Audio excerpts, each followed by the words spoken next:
All right, welcome everybody online, YouTube, and Cameron.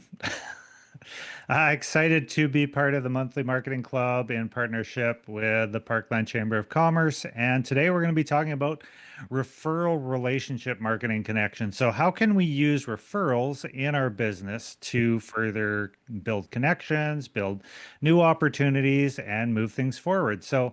Uh, question is, how many of you have received a great client through a referral? And if you've been in business any length of time, there should have been times when someone has come to you because of someone else, and it's turned out that they've been a great fit for you. Now, how many of those referrals that you've actually received have been because you actually have a system in place to generate referrals? So the generation of referrals on purpose is important within your business and giving people the opportunity to actually create those because referrals are powerful because they come with borrowed trust. So anytime that I say, "Hey, I love this product, you should try it," or "I love this service, I love working with these people, you should try it." Anytime that we do that, we are taking the trust and relationship that we have with someone and we're passing it over to someone else. So, recommendations from friends and family are among the most trusted forms of advertising, with one study showing that 92% of consumers trust earned media like recommendations from people they know. So, buying power comes from people you trust. It's like, I'm going to Yorkton, I'm going to another city. What type of restaurants have you tried there? Where should we go? That question comes up all the time in a variety of different ways. And it's one of the most sought after ways that we find out the people that we're going to work with. Uh, for an example, I was looking for a new muffler for my truck, and I said, "Who in the area is doing this?" And I asked a bunch of friends. And then through that, we find out who we can work with in the area. So when someone says you should call this person, they're transferring some of their credibility to your business or organization. So anytime that you have that trust being transferred over, you don't have to start from scratch. So, in different than referrals, but along the same line, I wanted to bring this up. So, when we're making purchases, especially online, things like this. So, testimonials, uh, real customers sharing their positive experiences. We look at these testimonials and we say, is this good or bad? Online reviews are a huge example of this. So when you're on, say, you're buying on Amazon, you're buying on someplace, you're looking at the different products and saying, which one should I buy? And then you'll find yourself scanning through the reviews and saying, what is everyone else's experience with this product? Is it positive? Is it negative? And your purchase will greatly depend on what other people are saying. If people are saying, this is a terrible product, chances are very slim that you're going to risk buying that terrible product. So other things like case studies, social proof, so signs that people are actually worth following. So what is their people count, client logos, sold out events, trusted by sections, word of mouth. Who is talking about who? Partner recommendations. So that's complementary businesses. So often, especially in the trades, you'll find someone, "Hey, I need an electrician. Who do you got?" And it's like, "Okay, I've worked with XYZ. You should check these guys out." And it's quick and easy, and that happens all the time. Same thing with partner recommendations. That's along the same line. Influencer creator endorsements. This one you can take with a grain of salt because there's some influencer endorsements that I could care less about. And then there's other ones where if you actually trust the influencer or creator and you believe them and you have sort of that follower mentality of that particular creator, they may have social proof. If it's a new creator, then it's the same thing as a cold call. You don't know them from anyone, and it's actually less likely that you'll trust them and their products. User-generated content. So that's content like someone goes out and buys a trampoline, they post it on their Facebook wall, and they're like, "Hey, check out the kids on the new trampoline. We absolutely love it." You see that, you're in the market for a trampoline, you're like, "Well, I should try that one out as well." They love it, so I'll probably love it. Media mentions, PR, so that's local news, podcasts, blogs, industry publications, all bring credibility to you, as well as certifications, awards, and badges. So, for example, being part of the Chamber of Commerce, it brings a little bit of a business credibility, and that, yes, they're a serious business and they're not just a fly by night operation that's going to disappear tomorrow. And they care about the community by supporting XYZ and all of those type of things. I don't even think I had on their community involvement, but that would be another thing. So these are all different type of ideas that are similar to the referral engine in that you're looking for that positive feedback from people that you work with who are then going to share with their friends, with fellow business owners. And when people ask, I'm looking for someone to help me with this particular problem, you'll come top of mind and will be given that. So, what's the difference between a cold lead and a referral lead? So, with a cold lead, who are you and why should I trust you is the first question that's asked. If you just call someone out of the blue and you say, "Hey, I'm a flower shop downtown. I've got some flowers for you. I want you to buy them." And they're just like, "How do I know that? I know nothing about you." Whereas my friend said that I should talk to you, it's a completely different situation. They said that you have flowers and that they're awesome. I want to buy flowers. You've already skipped over all of that time when you need to feel each other out, find out if you're legit, get to know each other. You're already moved on to the relationship stage, which greatly increases the amount of sales that you can get from that particular referral. So, key benefits referrals usually come in warmer. They often close faster. They're usually a better fit for your business. Whereas if you just get someone who is off the street, they may or may not be a fit because you haven't had a relationship yet. They're less dependent on ads and cold outreach, so they cost less.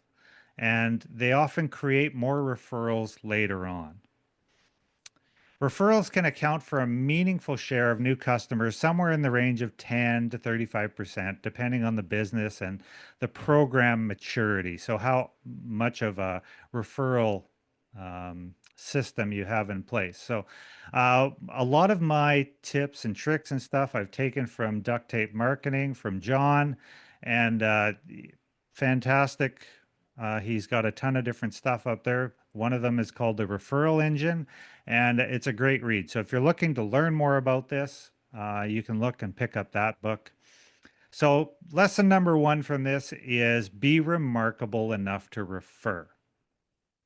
One of the biggest ideas is that people refer businesses that are easy to talk about. So, if on two sides, one, you're doing an amazing job and you're actually doing what you say you're going to do, and people like the quality of your work and all of those things. Uh, be remarkable enough to refer. People aren't going to refer you, even if you have an amazing referral uh, program, if they don't actually like what you're doing. So, one, you have to be an amazing business. But two, biggest idea is people refer businesses that are easy to talk about. So that doesn't mean that you need to be wild or gimmicky. It just means that people need a simple story that they can repeat. We do XYZ. So, for example, bad referral languages, if you're looking at us, they do marketing stuff. They do marketing stuff. So, a little bit better, they help small businesses clean up their website and get found online. It's a little bit more of an understanding of what actually happens. So, even better, they help small businesses turn confusing websites into clear ones that bring in better leads. And so there's a better expectation of what exactly is happening. So, the more clear that you can be about your business and who you are and how you help customers, and you actually go in and target that, the easier it is for them to actually refer to other people. If you just sort of shotgun and do everything all at once, it makes it a little bit more difficult. Now, there's many of us that do many different types of tasks for clients, but they're maybe split into different divisions or whatever. And you still need to, you can still segment those, but you're wanting to be referred for the exact product or service that you're carrying out with that particular customer. You're not going to, if you have a shop where you sell, let's say, printers and then hair dryers are your two main things. You do them both, but they're kind of separate. You're not going to get a printer client and then try to get them to refer hair drying to their friends. It doesn't make sense. They need to refer about their specific experience with you. So, a quick and easy sort of way that you can lay this out is we help blank do/get blank without blank. So, for example, we help busy homeowners get reliable lawn care without chasing down contractors. And so, this is why we harp so much on understanding your target market, understanding your voice and your brand, and making sure that you understand who you are and how you serve people because it makes things like referral marketing so much easier. We help small businesses get better bookkeeping without feeling buried in spreadsheets, or we help families plan events with less stress and more support. Quick, easy, to the point. If your customers cannot quickly explain what you do, they will not refer you very often because it makes it harder for them to understand how to share it with other people. So, lesson number 2, know who you want referred. We don't want every single customer. Many businesses say, send us anyone. That sounds open, but it makes referring harder. A better referral ask is specific. So this comes down to the velvet rope and saying which customers do I actually want, which people should be a good fit for our business, and which ones should actually, they're not the customer that we want. They don't have the budget. They don't have this. There's not enough of them, et cetera, et cetera. If you know who you are and who you serve, it's easier to turn away those that you don't serve or tasks that you don't do, because otherwise you end up chasing these shiny things all over the place. So a weak ask, let me know if you know anyone who needs our service. Stronger, do you know any local businesses? So now we're looking just specifically for local businesses. We know that we're not a business that serves people across North America. Do you know any local business owners who are frustrated with their outdated website and know they need to make a change this year? So specifically, website, local people. That's who we're after. Uh, Another thing might be, do you know any local business owners who are frustrated with their French website? You know, however it is. So the referral trigger formula is this. Do you know anyone who is blank and needs blank? And you can just steal that and put your own answers right in those blanks, and away you go. So, for example, do you know anyone who just bought a house and needs help with renovations? Targeting new house owners. You could also say, do you know anyone in the area who just bought a house and needs help with renovations? One of the easiest sort of referrals within that area is, say, kitchen cabinets or something like that. You could be, do you know anyone who has of your friends who has old kitchen cabinets and needs help with renovations? And then if they say yes, then you could offer them something that could be an incentive for that people. It's just like, hey, here, share this 5% off coupon with them, and they could, however it is that you build your referral program. But there's different opportunities within that, depending on what your particular service is, in order to create things to make it easy for people to share, but then also for those people to be involved. Do you know any business owners who are tired of dealing with unreliable IT support? Do you know any parents looking for a summer activity that gets their kid outdoors? Do you know any farmers who want to keep a better eye on their yard, fuel tanks, or livestock? Lesson number 3, ask at the right moment. Referrals should not feel desperate or awkward. They should just be a regular part of the conversation. And the best time to ask is after a positive experience. So you've just performed an amazing service for someone. That's when you should, and they're happy with it. They've paid. It's all good. That's the best time to ask for a referral, not a month later after they forgot about you. Contrary to popular belief, people aren't thinking about you 24/7. Good referral moments include a customer gives you a compliment, a project is successfully completed, a client leaves a good review, a customer renews or buys again, a customer says, "You made this so much easier."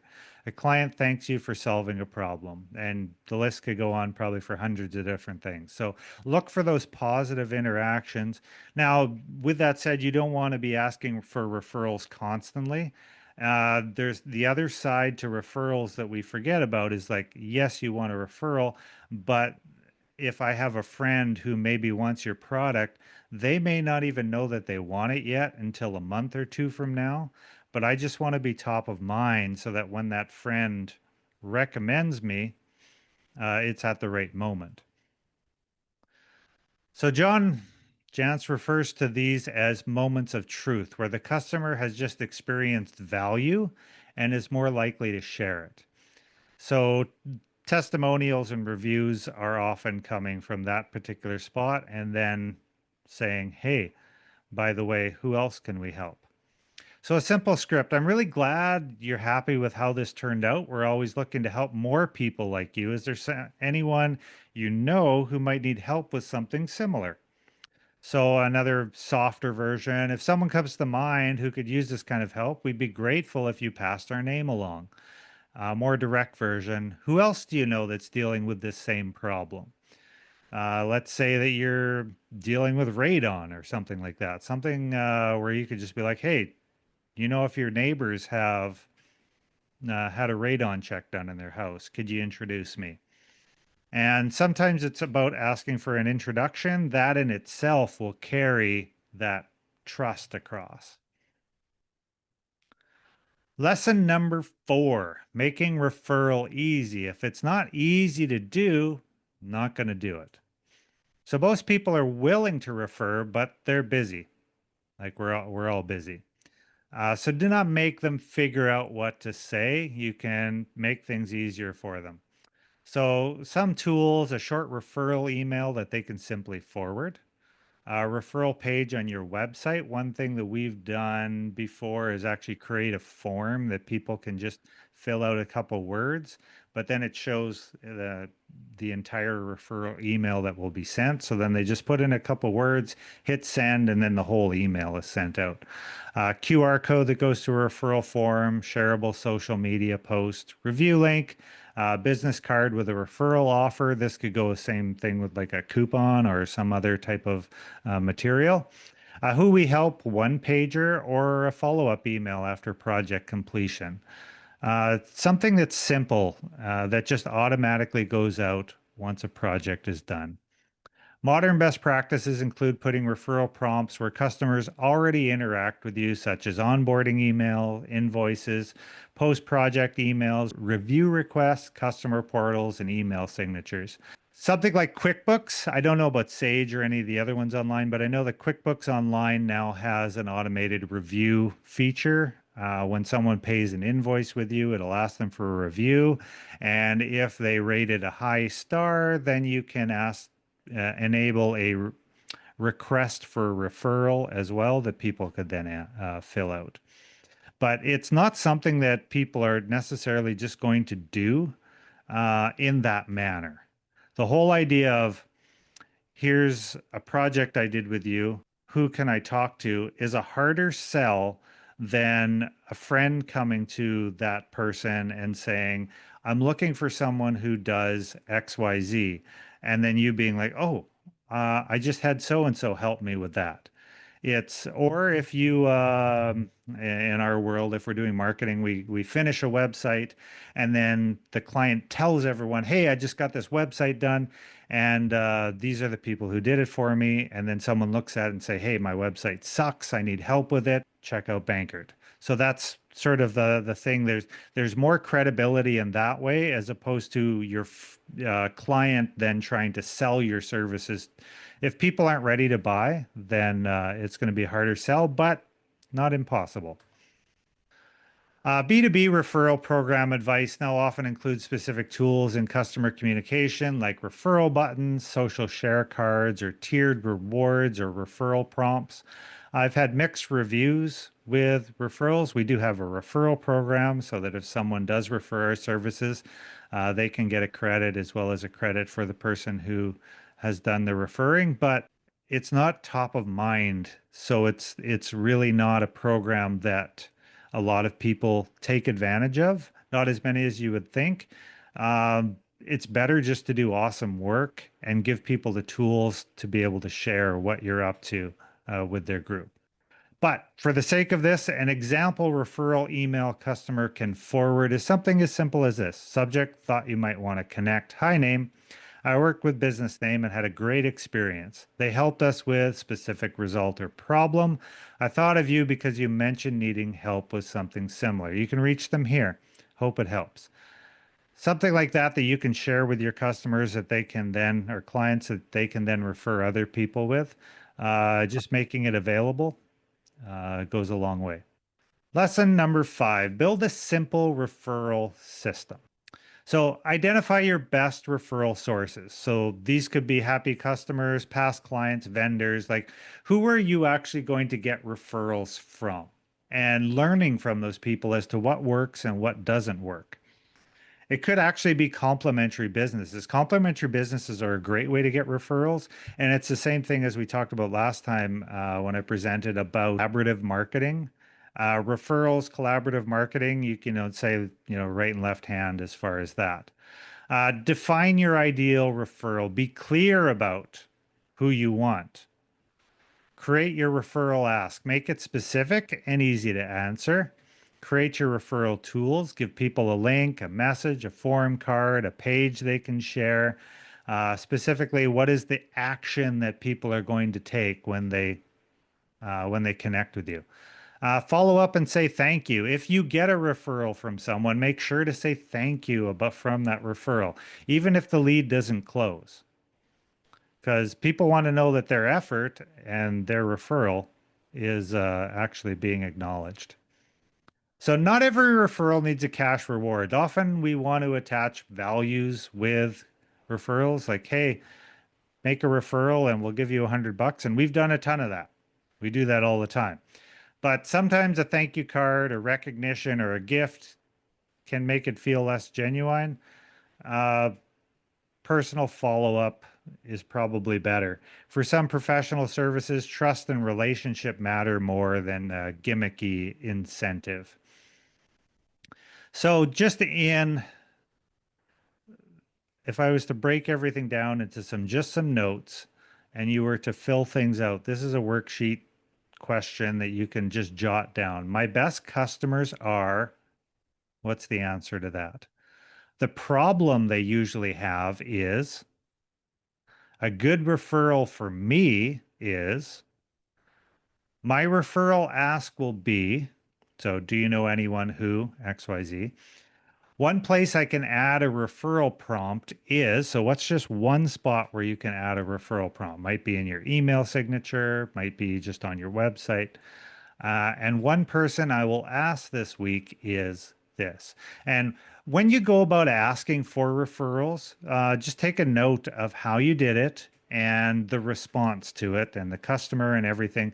And then as you go along, tweak and change because it will adapt over time. You'll get better at it, and your response to all of it will become much improved over time. Referrals are not about begging for business. They're about making it easy for happy customers to help someone else find you. Some ways that Bankert Marketing can help you is marketing strategy, partner campaign planning, event promotion, social media content, and all of these other fun things.